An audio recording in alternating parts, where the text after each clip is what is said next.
चक्रवाती तूफान बिपरजॉय आज कच्छ के तट से टकराएगा। तूफान का असर दिखना शुरू भी हो चुका है। देखिए, अभी गुजरात के तट से लगभग 200 किलोमीटर दूर है बिपरजॉय। एनडीआरएफ समेत राहत बचाव दलों को अलर्ट मोड पर रखा गया है और अब तक 70,000 से ज्यादा लोगों को तटीय इलाकों से निकालकर सुरक्षित स्थानों पर शिफ्ट किया जा चुका है। 3 तस्वीरें आपको हम दिखा रहे हैं। पोरबंदर गुजरात, मांडवी कच्छ गुजरात और वर्ली सी लिंक मुंबई, इसका असर दिख रहा है। और इस वक्त हालात क्या हैं, किस तरह से तैयारी है, इसको समझने के लिए सीधे आप सभी को गुजरात लिए चलते हैं। गुजरात के मांडवी इलाके में गोपी गांगन हमारे साथ, हमारी संवाददाता जुड़ चुकी हैं। गोपी, क्या जानकारी मिल रही है, क्या तस्वीरें आप देख पा रही हैं और इंतजाम क्या कुछ किए गए हैं, किस तरह से युद्ध स्तर पर हमारी एजेंसियां मुस्तैद हैं? देखिए, जिस तरीके से चक्रवात कच्छ की ओर आगे बढ़ रहा है, करीब 210 किलोमीटर के डिस्टेंस पर है। जहां जखाऊ का जो पोर्ट है वहां से 210 किलोमीटर का डिस्टेंस है। तो मांडवी और ये सारी जगह जो है वहां पे चक्रवात का जो असर है वो अब धीरे धीरे दिखना शुरू हो चुका है। यहाँ पे हम मांडवी पोर्ट पर मौजूद है। यहाँ कस्टम का ऑफिस आया हुआ है, लेकिन यहाँ पे खड़े रह पाना बेहद डिफिकल्ट से हो रहा है क्योंकि तेज हवाएं यहाँ पे चल रही है। बारिश भी लगातार यहाँ पे हो रही है और साथ ही देखिए, कल रात से ही यहाँ पे तेज हवाएं और बारिश हो रही है। तो जखाऊ जो जगह है जहाँ पे ये चक्रवात टकराने वाला है, वहाँ पे बीएसएफ, क्योंकि वो भारत पाकिस्तान की बॉर्डर का इलाका आ जाता है, जहाँ पे मांडवी से लेके पाकिस्तान के कराची के बीच में ये साइक्लोन टकराने वाला है। तो वैसे में वहाँ पे आज जो बीएसएफ की डीआईजी है वो भी वहाँ पे दौरा कर रहे हैं, क्योंकि वो पूरा इंटरनेशनल बॉर्डर है भारत पाकिस्तान के बीच का और सर्क्रिक का इलाका है जहाँ पे साइक्लोन टकराएगा। तो दलदलीय क्षेत्र है, साथ ही जो मछुआरे हैं मैक्सिमम वहीं से फिशिंग के लिए जाते हैं। जखाऊ पोर्ट उसी के लिए जाना जाता है। 700 से ज्यादा जो बोट है उसे फिलहाल जमीन पर ला दिया गया है। मांडवी जो सबसे बड़ा जहाज बनाने वाला, लकड़ी का जहाज बनाने वाली शहर है, यहाँ पे कई लोग जहाज बनाते हैं। वो लोग भी काफी चिंतित है, कहीं ना कहीं उनको डर सता रहा है उनके बिजनेस का।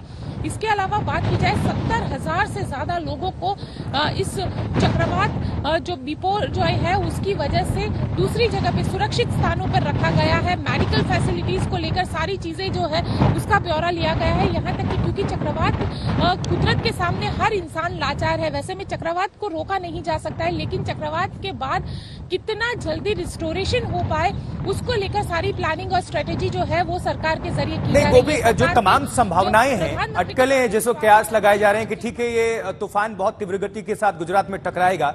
पिछले 25 साल की अगर बात कर लें तो ये सबसे भयानक साइक्लोन बताया जा रहा है। लेकिन आपको याद होगा 4 साल पहले जब वायु तूफान आया था, मेरी भी मौजूदगी गुजरात में थी, पोरबंदर में, और ऐसी आशंकाएं थी कि वहां पर टकराएगा तूफान, लेकिन वो पश्चिम बंगाल की तरफ बंगाल खाड़ी में चला गया था। इससे नुकसान बहुत कम हुआ था। ये तस्वीरें आप सभी दर्शकों को दिखा रहे हैं पोरबंदर गुजरात की, किस तरह से ऊंची लहरें, समुद्र में हलचल काफी तेज हो चुका है। और ड्रोन से ली गई तस्वीरें आपको हम दिखा रहे हैं। मांडवी की तस्वीर, मांडवी कच्छ गुजरात आप देख पा रहे हैं। वर्ली सी लिंक मुंबई की भी तस्वीर देख पा रहे हैं। यानी समुद्र में हलचल शुरू हो चुका है। और गोपी, लगातार हमारे सहयोगी जुड़ी हुई है। गोपी, आपसे हम समझने की कोशिश करेंगे, क्या ऐसी कोई संभावना है कि इसका जो वेग है वो कम हो जाए जब ये टकराए, या फिर पूरी संभावना यही है कि तीव्र गति से ही टकराएगा, जिसकी रफ्तार 150 किलोमीटर के आसपास कयास लगाए जा रहे हैं? देखिए, टकराएगा 150 किलोमीटर प्रति घंटे की रफ्तार के साथ ही टकराएगा। देखिए, जो बदलने वाली बात आप कह रहे हैं कि शायद साइक्लोन अपना रास्ता बदल ले, लेकिन वो अभी संभव नहीं है क्योंकि 12 घंटे का ही वक्त बचा हुआ है। जब साइक्लोन रास्ता बदलता है तो वो 72 या उस तरीके से 48 या 72 घंटों का वक्त रहता है, लेकिन अब 12 घंटों का वक्त बचा हुआ है। शाम को 5 बजे के आसपास जो साइक्लोन है वो अब टकराने वाला है। तो वैसे में प्रशासन के जरिए सारी तैयारियां कर ली गई है, क्योंकि ये मानकर ही चल रहे हैं कि साइक्लोन गुजरात के साथ ही टकरा रहा है और उसका जो इम्पैक्ट होगा वो पूरे कच्छ के अंदर देखने मिलेगा।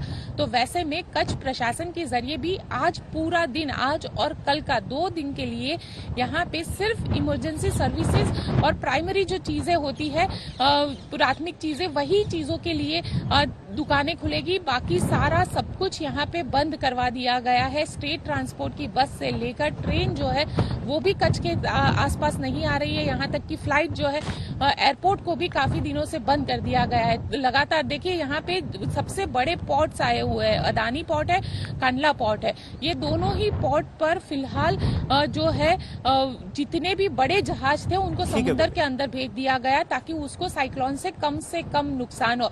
और आशुतोष, सबसे बड़ी बात, यहाँ के जो लोग हैं वो 1998 का जो कंडला का चक्रवात आया था उसे अब याद कर रहे हैं। उनको लग रहा है कि जिन्होंने कंडला का चक्रवात देखा था उनको लग रहा है ये उसी तरीके का, उससे भी ज्यादा लेवल का। चलिए गोपी, आप नजर बनाकर रखिए। बहरहाल आपका बहुत बहुत शुक्रिया वहां से अपडेट दर्शकों तक पहुंचाने के लिए।